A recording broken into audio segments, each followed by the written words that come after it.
ஆண்டவராகிய இயேசு கிறிஸ்துவின் நாமத்தில் காலை வாழ்த்துக்கள். இன்றைய மன்னா பென்யமீனை குறித்து. கர்த்தருக்கு பிரியமானவன், அவரோடே சுகமாய் தங்கியிருப்பான். அவனை எந்நாளும் அவர் காப்பாற்றி அவன் எல்லைக்குள்ளே வாசமாயிருப்பார் என்றார். உபாகமம் 33:12. இந்த மாதம் முழுவதும் யார் யாரெல்லாம் ஆண்டவருக்கு பிரியமானவன், யார் எதெல்லாம் ஆண்டவருக்கு பிரியமானது, இதை குறித்து தான் நாம் பார்க்க போகிறோம்.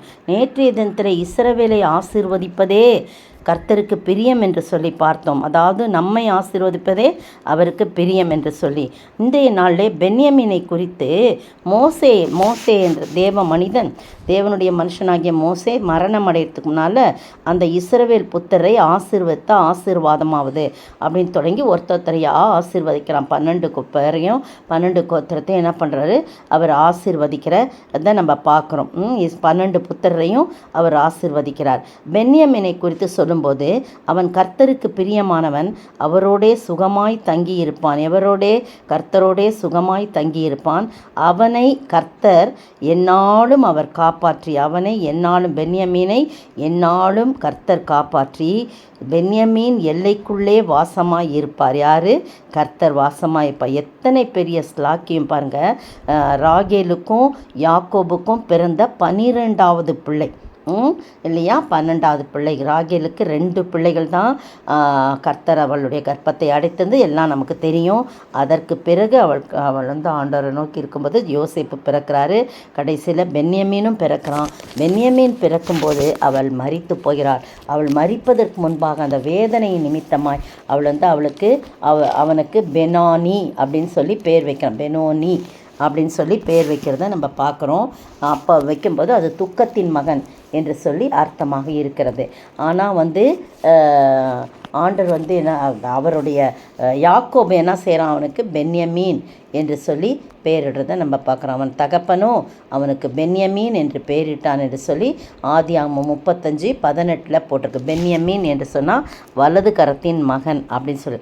நீ மரிக்க போகிற, ஆனால் அவன் எனக்கு வலது கரத்தின் மகனாய் இருப்பான் என்று சொல்லி அவனுக்கு அந்த பெயரை இடுவதை நாம் பார்க்குறோம். அதுபோல் இருந்தான் யோசேப்பு.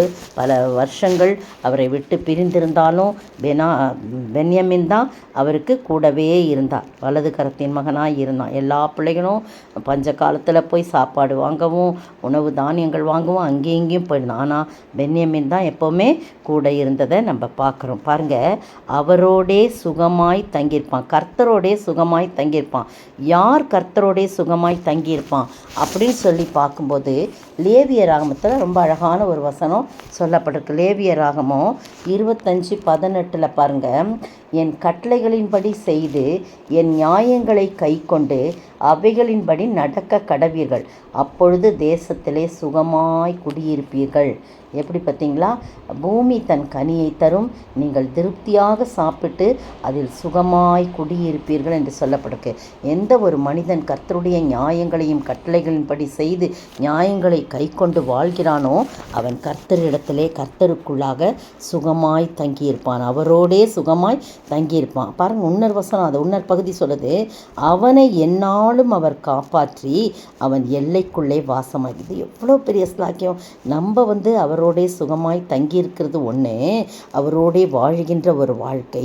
2வது பாருங்கள், அவனை எந்நாளும் அவர் காப்பாற்றி அவன் எல்லைக்குள்ளே வாசமாயிருப்பான். எல்லை என்பது நம்முடைய இருதயம்தான். நம்முடைய இருதயக்குள்ளே வாசமாயிருப்பான். எவ்வளோ ஒரு பெரிய ஸ்லாக்கியம். 12வது பிள்ளை என்றாலும் மோசே அவனை ஆசீர்வதிக்கும் போது 11வது மகனாக அவனை வைத்து யோசேப்பை 12வது ஆசீர்வதிக்கிறார். அதில் ஒரு காரியம் இருக்குது.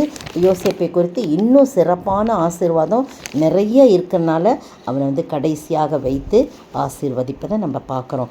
பென்யமீனை பார்த்திங்கன்னா ஆதியாகமம் 50ஆம் அதிகாரத்தில் 40ஆம் அதிகாரத்தில் நீங்களாம் பார்த்தீங்கன்னா 49ஆம் அதிகாரத்தில் பென்யமீன் பீறுகிற ஓநாய் அப்படின்னு சொல்லி யாக்கோபு தன்னுடைய பிள்ளைகளெல்லாம் அழைத்து ஒவ்வொரு பிள்ளைகளுக்கும் ஒரு ஆசீர்வாதத்தை கொடுப்பதை நாம் பார்க்குறோம். அப்போ பென்யமீனுக்கு கடைசி மகன், அவர் வருஷப்படி தான் கொடுக்குறார்.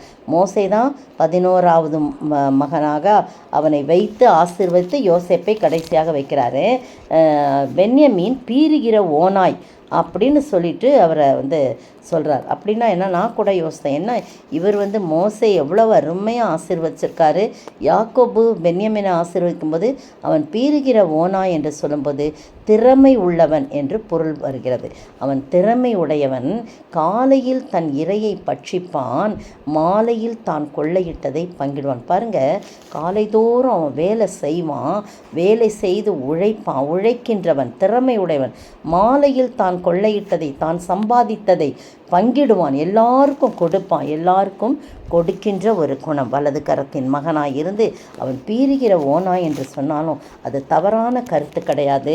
அவன் திறமை உடையவன், தைரியசாலி, உழைப்பாளி, சோம்பேறித்தனம் இல்லாதவன். காலையில் தன் இரையை பட்சிப்பான், மாலையில் தான் கொள்ளையிட்டதை பங்கிடுவான் என்று சொல்லப்பட்டிருக்குது. ஓனாய் என்ன செய்யுமா, கொண்டு அது பட்சிக்கிற இரையை தான் மட்டும் சாப்பிடாதான், எல்லாவற்றுக்கும் கொடுத்து சாப்பிடக்கூடியது. தன் குட்டிகளுக்கு எல்லாம் கொண்டு பகிர்ந்து கொடுக்கக்கூடிய ஒரு குணமுடையது. அதுபோல தான் பென்யமீனும் கூட அப்படிப்பட்டவனாக இருக்கின்றான். பார்த்தீங்க, கர்த்தருடைய கட்டளைகளை கை கொண்டு அவனுடைய கட்டளைகளை அதன் நியாயங்களின்படி நடந்து வாழ்கின்ற ஒரு மனிதன் சுகமாய் அவரோடு தங்கியிருக்கக்கூடிய ஸ்லாக்கியத்தை பெறுவான். அவன் எந்நாளும் அவனை காப்பாற்றி கர்த்தர் அவன் எல்லைக்குள்ளே வாசமாயிருப்பான். அவன் நீங்களும் நானும் கர்த்தருக்கு பிரியமானவர்களாய் காணப்பட வேண்டும் என்று சொன்னார். பென்யமீனின் குணாதிசயங்களோடு வாழ ஆண்டவர் தாமே கிருபை செய்வாராக. ஆமென். இயேசு கூட இருப்பார், எந்நாளும் அவனோடு தங்கியிருப்பார். இயேசு கூட இருப்பார், எந்நாளும் அவனோடு தங்கியிருப்பார். கர்த்தரின் கட்டளையை கை கொண்டால் கட்டாயம் அவனை காப்பாற்றுவார். இயேசு கூட இருப்பார், எந்நாளும் அவனோடு தங்கியிருப்பார். ஸ்தோத்திரிக்கிற ஆண்டவரே, துதிக்கிற ராஜா, கர்த்தாவே, நீர் எங்களோடு கூட இருக்கிறீர். நாங்களுடைய கட்டளைகளை நியமங்களையும் கை கொள்ளும்போது எங்களோடு கூட இருக்கிறீர். எங்கள் எல்லைக்குள்ளே நீர் வாசம் பண்ணுகிறீர்.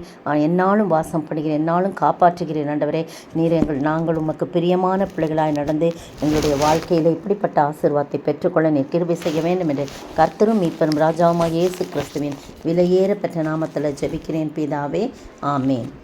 நேற்றைய பதில், சீமோனின் குமாரனாகிய யூதாஸ் காரியோத்து அவரை காட்டி கொடுக்கும்படி பிசாசானவன் அவன் இருதயத்தை தூண்டினான்.